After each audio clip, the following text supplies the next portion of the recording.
नमस्कार दोस्तों, SSC day में आपका स्वागत है। आज जीके जीएस सामान्य ज्ञान के प्रैक्टिस से 30 करने वाले हैं, जिसमें जीके जीएस सामान्य ज्ञान के 25 इंपॉर्टेंट प्रश्न लेके आए हैं। ये सारे प्रश्न आपके लिए महत्वपूर्ण हैं, इम्पोर्टेंट है। यदि आप एसएससी, रेलवे, एनटीपीसी या स्टेट लेवल की एग्ज़ाम की तैयारी कर रहे हैं तो आपको इस प्रैक्टिस सेट का प्रयोग अधिक से अधिक जरूर करना होगा। प्रैक्टिस अधिक से अधिक जरूर कीजिएगा। वीडियो अच्छा लगे तो लाइक और कमेंट कर दीजिएगा। चैनल पे नए आए हैं तो प्लीज़ चैनल को सब्सक्राइब कर लीजिए। अब आते हैं क्वेश्चन पर। क्वेश्चन नंबर 1 है आपके सामने। निम्नलिखित में से किस शोधकर्ता ने केंद्रक के चारों ओर घनी रंजित जालीदार संरचनाओं को देखा? संकेत यहाँ पे दिया हुआ है। इस तरह का जालीदार किसने देखा था? तो यह देखा था कैमिलो गोल्गी ने। तो इस प्रश्न का सही जवाब क्या हो जाएगा? Option B. आपके लिए अगला प्रश्न है। नवंबर 2021 में सरकार ने 15 नवंबर को जनजातीय गौरव दिवस के रूप में घोषित किया। यह दिन निम्नलिखित में से किस स्वतंत्रता सेनानी की जयंती है? यह जो है आपका बिरसा मुंडा की स्वतंत्रता सेनानी बिरसा मुंडा की जयंती है। तो इस प्रश्न का सही जवाब ऑप्शन ए होगा। आपके लिए अगला प्रश्न है। शिलालेखों के अनुसार पुष्पमित्र शुंग निम्नलिखित में से किस देवता के भक्त थे? किस देवता के भक्त थे? वह कृष्ण के भक्त थे। तो इस प्रश्न का सही जवाब ऑप्शन सी हो जाएगा। आपके लिए अगला प्रश्न है। होला मोहल्ला किस धर्म के और आस्था से जुड़ा त्यौहार है? तो होला मोहल्ला आपका सिख धर्म से जुड़ा हुआ त्यौहार है। तो इस प्रश्न का सही जवाब ऑप्शन डी हो जाएगा। निम्नलिखित में से किस संवैधानिक संशोधन अधिनियम के कारण वस्तु एवं सेवा कर परिषद का गठन हुआ? किस संविधान संशोधन अधिनियम के कारण?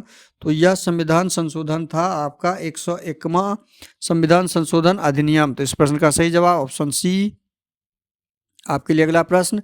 निम्नलिखित में से किन राजवंशों के बीच कन्नौज पर शासन करने के लिए त्रिपक्षीय संघर्ष हुआ था? किस राजवंश? तो यह राजवंश था आपका प्रतिहार, राष्ट्रकूट और पौल। इस प्रश्न का सही जवाब हो जाएगा ऑप्शन सी। आपके लिए अगला प्रश्न है। आय के चक्रीय प्रभाव के संबंध में निम्नलिखित में से कौन सा सही नहीं है?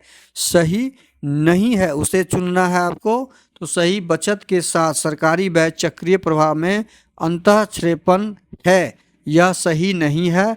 तो यह आपका सही नहीं वाला चुनना था। तो ऑप्शन बी आपका सही आंसर हो जाएगा। आपके लिए अगला प्रश्न है। कृषि में हरित क्रांति की उपलब्धि का जश्न मनाने के लिए सरकार ने क्या कदम उठाए? सरकार ने कदम उठाए थे। एक विशेष डाक टिकट गेहूं क्रांति जारी किया गया।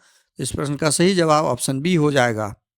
आपके लिए अगला प्रश्न है। कौन सा कोयला निम्न कोटि का भूरा और प्रचुर आर्द्रता के साथ मृदु होता है? कौन सा कोयला? लिग्नाइट कोयला। तो इस प्रश्न का सही जवाब ऑप्शन ए हो जाएगा। आपके लिए अगला प्रश्न है। भारत में पहली सफल कपड़ा मिल कहाँ स्थापित की गई थी? भारत में पहली सफल कपड़ा मिल कहाँ? मुंबई में। तो इस प्रश्न का सही जवाब क्या हो जाएगा? Option D. आपके लिए अगला प्रश्न है। भारतीय संविधान के निम्नलिखित में से किस अनुच्छेद में उल्लेख किया गया है कि राज्य विशेष रूप से अपनी नीति को यह सुनिश्चित करने के लिए निर्देशित करेगा कि समुदाय के भौतिक संसाधनों का स्वामित्व और नियंत्रण इस प्रकार निम्नलिखित में से भारतीय संविधान का कौन सा अनुच्छेद और भाग राज्य विधानमंडल से संबंधित है? राज्य विधानमंडल से संबंधित है अनुच्छेद आपका भाग 6 अनुच्छेद 168 से 212 अनुच्छेद था 39B। तो इस प्रश्न का सही जवाब ऑप्शन ए हो जाएगा। आपके लिए अगला प्रश्न है। उजाला योजना किस वर्ष शुरू की गई थी? उजाला योजना 2015 में शुरू की गई थी। तो इस प्रश्न का सही जवाब ऑप्शन बी हो जाएगा। आपके लिए अगला प्रश्न है। निम्नलिखित में से कौन सी gas titanium, aluminium, stainless steel और मैग्नीशियम की वेल्डिंग में महत्वपूर्ण भूमिका निभाती है? कौन सी गैस? तो यह गैस है आपका ऑर्गेन गैस। तो इस प्रश्न का सही जवाब क्या हो जाएगा? Option A. आपके लिए अगला प्रश्न है। अर्जुन सिंह धुर्वे को निम्नलिखित में से किस आदिवासी संगीत और नृत्य विधा के लिए तुलसी सम्मान से सम्मानित किया गया था? किस विधा के लिए किया गया था तुलसी सम्मान से सम्मानित? तो बैगा विधा के लिए। तो इस प्रश्न का सही जवाब ऑप्शन बी हो जाएगा। आपके लिए अगला प्रश्न है। ब्लू लाइन शब्द निम्नलिखित में से किस खेल से संबंधित है? ब्लू लाइन आपका आइस हॉकी से संबंधित है, तो इस प्रश्न का सही जवाब ऑप्शन डी हो जाएगा। आपके लिए अगला प्रश्न है, पठानों के बीच एक अहिंसात्मक आंदोलन खुदाई खिदमगार की शुरुआत डैश के द्वारा की गई थी? किसके द्वारा की गई थी? तो यह की गई थी आपका खान अब्दुल गफ्फार खान के द्वारा, तो इस प्रश्न का सही जवाब ऑप्शन ए हो जाएगा। आपके लिए अगला प्रश्न है, राष्ट्रमंडल खेल 2022 में समग्र पदक तालिका में भारत निम्नलिखित में से किस स्थान पर रहा था? राष्ट्रमंडल खेल में भारत आपका 4वें स्थान पर रहा था, तो इस प्रश्न का सही जवाब ऑप्शन बी हो जाएगा। आपके लिए अगला प्रश्न, सिरका मसालेदार सब्जियों और सॉस में मिलाए जाने वाले खट्टे कारक के रूप में और सीजनिंग के लिए कच्चे माल के रूप में किस अम्ल का उपयोग किया जाता है? किस अम्ल का उपयोग किया जाता है? तो यह किया जाता है आपका एसिटिक अम्ल का। इस प्रश्न का सही जवाब क्या हो जाएगा? Option A. आपके लिए अगला प्रश्न है, निम्नलिखित में से किस अधिनियम ने सरकार को राजनीतिक गतिविधियों को दबाने की अपार शक्तियां दी और राजनीतिक कैदियों को बिना मुकदमे 2 वर्ष तक हिरासत में रखने की अनुमति दी? यह कौन सा अधिनियम है? यह अधिनियम आपका है अधिनियम रोलेट एक्ट 1919। इसको काला कानून भी बोला जाता है। इस प्रश्न का सही जवाब ऑप्शन डी हो जाएगा। आपके लिए अगला प्रश्न है, अभिक्रिया का वह प्रकार जो आम तौर पर तब पाया जाता है जब अभिक्रिया के आगे बढ़ने के लिए आवश्यक सामग्री जैसे सतह या उत्प्रेरक अभिकारकों द्वारा संतृप्त होता है, डैश कोटि की अभिक्रिया कहलाता है? कौन सा अभिक्रिया कहलाता है?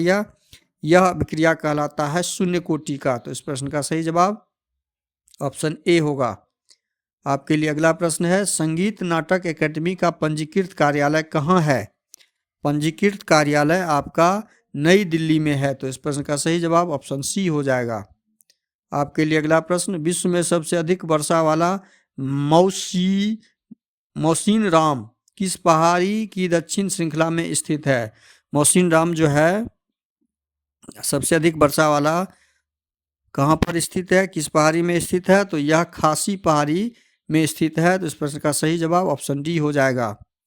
आपके लिए अगला प्रश्न, मध्य प्रदेश सरकार द्वारा वर्ष 1980 में हिंदुस्तानी शास्त्रीय संगीत के प्रतिपादकों के लिए कौन सा पुरस्कार शुरू किया गया था?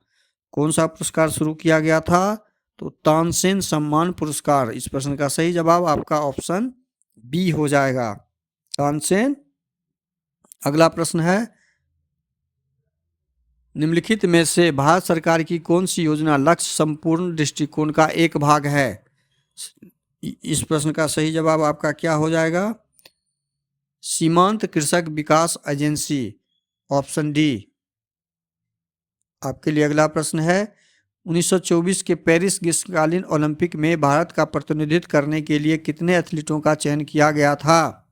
कितने एथलीट का चयन किया गया था? तो 8 एथलीट का चयन किया गया था, तो इस प्रश्न का सही जवाब ऑप्शन सी हो जाएगा। वीडियो अच्छा लगे तो लाइक और कमेंट कर दीजिएगा। चैनल पे नया है तो चैनल को सब्सक्राइब कर लीजिए, बेल आइकन को ऑल सेट पे जरूर डाल दीजिए और दोस्तों का शेयर कर दीजिए। थैंक यू, धन्यवाद, जय हिंद, जय भारत।